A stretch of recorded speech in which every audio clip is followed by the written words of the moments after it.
The front desk doesn't rent room 707. But every night at 3 a.m., the marble floor remembers the sound of silk. Not a whisper. A slow, heavy drag across stone. Room 707 has been empty for 11 years. And tonight, I'm the one with the key. The Pfister Hotel. Milwaukee, Wisconsin. A place where the rich go to forget and the dead go to wait. The moment you hear the name of this place, you have already been added to the list. This is not a ghost story. This is a vacancy. And you just checked in. Do you want to know what happens to the guests who stay too long?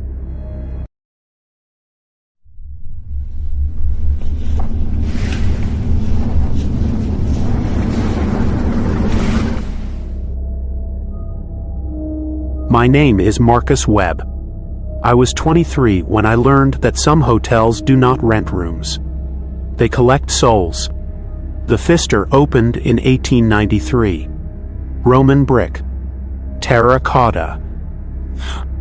A monument to wealth so obscene that the architect Charles Pfister stood in the lobby on opening night and said, "Now I can die," he did. 3 months later. Heart failure. But he never left. I booked room 707 without knowing any of this. A professor suggested it. For research, she said. Immersion. She did not tell me what the housekeepers whispered. She did not tell me about the woman in the velvet portrait on the 6th floor, whose eyes follow guests down the hall. She did not tell me that the dead do not need keys. I checked in on a Thursday. November. The kind of cold that settles in your marrow and refuses to leave. The lobby was beautiful. Too beautiful. Gold leaf. Marble columns. A grand staircase that seemed to rise into a different century. The front desk clerk smiled. Teeth too white. Room 707, she said. Then her smile froze. You requested that room, I had not. The clerk handed me the key. Her fingers did not touch mine. If you hear anything from the bathroom tonight, do not open that door. Some guests try to help. Those are the ones who never check out, I laughed. She did not. The elevator opened on the 7th floor at 9:47 p.m. The hallway was silent. Not the silence of absence. The silence of waiting. Burgundy carpet. Wallpaper patterned with roses so dark they look like bruises. Every door identical. Every door closed. I walked to 707. Key card in. Green light. The door opened into darkness. I flipped the switch. Nothing. Flipped it again. A single lamp near the bed flickered to life, casting shadows that moved wrong, too slow, too deliberate, as if they were deciding where to settle. The room was small. Queen bed. Wooden desk. A clawfoot tub in the bathroom. One window overlooking the city, but the glass was so old and warped that the lights outside looked like drowning stars. I set down my bag. Checked my phone. No signal. I should have left then. I did not. I woke at 3 a.m. Not gradually. Not from a dream. One moment unconscious. The next, every nerve firing, every muscle locked, my heart hammering against my ribs like something trying to escape. The room was cold. Not a draft. A descent. As if someone had opened a door into January. And then I heard it. Silk. Dragging across marble. The sound came from the bathroom. Hish. Hish. Hish. On the nightstand, a glass of water. With every hish, the surface rippled. Perfect. Rhythmic. Like something was breathing into it. from another century. Slow, rhythmic, as if someone in a long dress was walking in circles around the clawfoot tub. I did not move. I did not breathe. The bathroom door was open. 2 inches. Through the gap, nothing but dark. The sound stopped. Silence. 15 seconds. 30. Then a whisper. Right next to my ear. Warm. Wet. Close enough that I felt breath move the hair on my neck. You are not the first. You will not be the last. But you are mine now, I screamed. The sound vanished. The temperature returned. The bathroom door was closed. I did not sleep again that night. The next morning, I went to the 6th floor. Something pulled me there. Something that felt like hunger wearing the mask of curiosity. At the end of the hall, a portrait. A woman. Victorian dress. Dark hair piled high. Hands folded in her lap. Her face beautiful porcelain, utterly still. Her eyes were green. Light green. The color of shallow water over broken glass. I walked closer. Her eyes followed. I stopped. She stopped moving. I turned to walk away. And behind me, so close I felt fabric brush my shoulder, a voice said, "You forgot to bow." I spun around. The portrait was empty. The woman was gone. Where she had sat, only dark paint and cracked varnish. But on the floor beneath the frame, something gleamed. A single strand of hair. Long. Black. Still warm. I didn't find Eleanor Voss in the history books. I found her hair. It was caught in my watch strap the next morning, long black and still smelling of 1920s perfume. That's when I went to the archives. 3 days of newspaper dust and microfilm. Her name was Eleanor Voss. She checked into the Pfister on November 14, 1925. 27 years old. Beautiful. Alone. She stayed 2 weeks. Ate alone. Walked the halls at night. Guests complained of silk dragging across floors.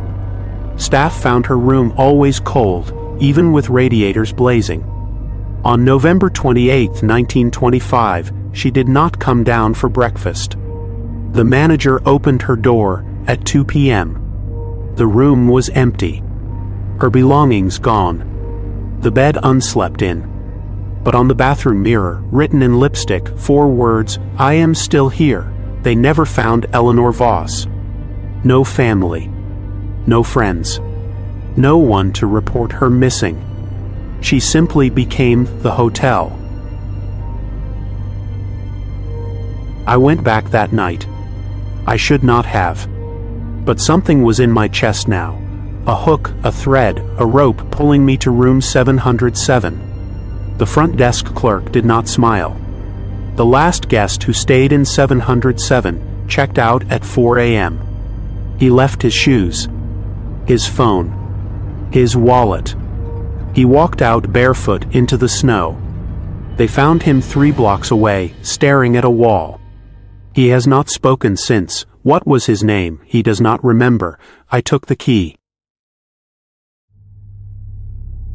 I sat in room 707 from 10 p.m. until 2:59 a.m. Nothing happened. The room was cold, but normal cold. Shadows stayed where they belonged. At 3 a.m. the lamp died. Not flickered. Died. As if someone had pinched the flame between 2 fingers. The dark was absolute. The kind of dark that has weight. That presses against your eyes.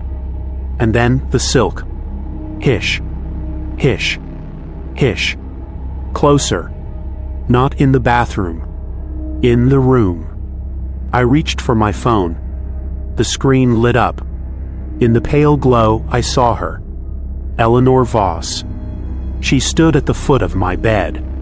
Her dress was gray with age. Her hair hung in ropes. Her face, God, her face was the same as the portrait but wrong. The eyes were too large. The mouth was too still.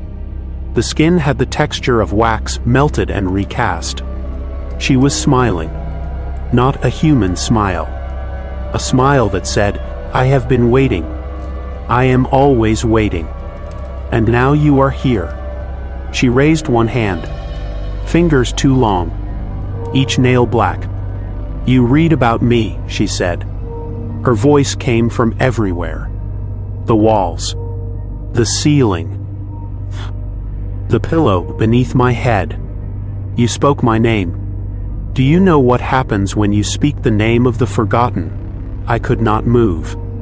I could not breathe. "They remember you." She leaned forward. Her face inches from mine. Her breath smelled of dust and old flowers and something rotting beneath floorboards. "I died in this room, Marcus.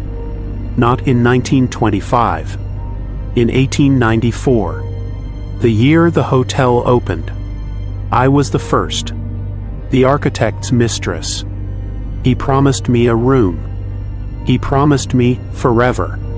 He died before he could give it to me." Her smile widened. Too wide. Impossible wide. "So I gave it to myself." She reached out. Her fingers touched my cheek. Cold. So cold that I felt my skin burn. "You will not leave, Marcus. Not really. You will walk out that door. You will go home. You will live your life. But a piece of you will stay here. In this room. With me. And one night, years from now, you will wake up at 3 a.m. You will hear silk. You will feel cold. And you will remember, and you will come back." I left the Pfister the next morning. Finished my thesis. Graduated. Moved to another city. Got married. Had a daughter. For 11 years, I did not think about room 707. Last week, I woke up at 3 a.m. The room was cold. And from the hallway, I heard it. Hish. Hish. Hish. I am writing this in a hotel lobby. Not the Pfister. A different one. A safe one. But I know she is waiting. She has always been waiting. And tonight, I will go back. This is the story of the Pfister Hotel. Milwaukee, Wisconsin. It is not a ghost story. It is a reservation. A room held in perpetuity. A debt that comes due not when you die, but when you forget to be afraid. Eleanor Voss does not want revenge. She does not want justice. She wants company. And she has decided that you, listening to this, will do just fine. Because you spoke her name tonight. You heard her story. In the world of the forgotten, to be heard is to be invited. So listen closely.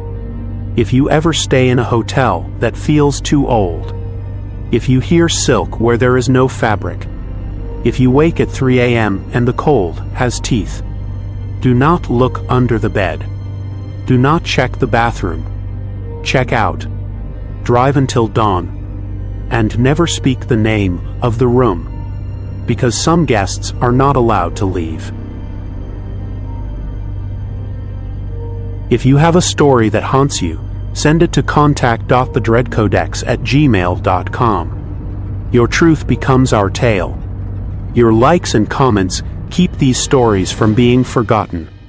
Until next time, may your doors stay locked.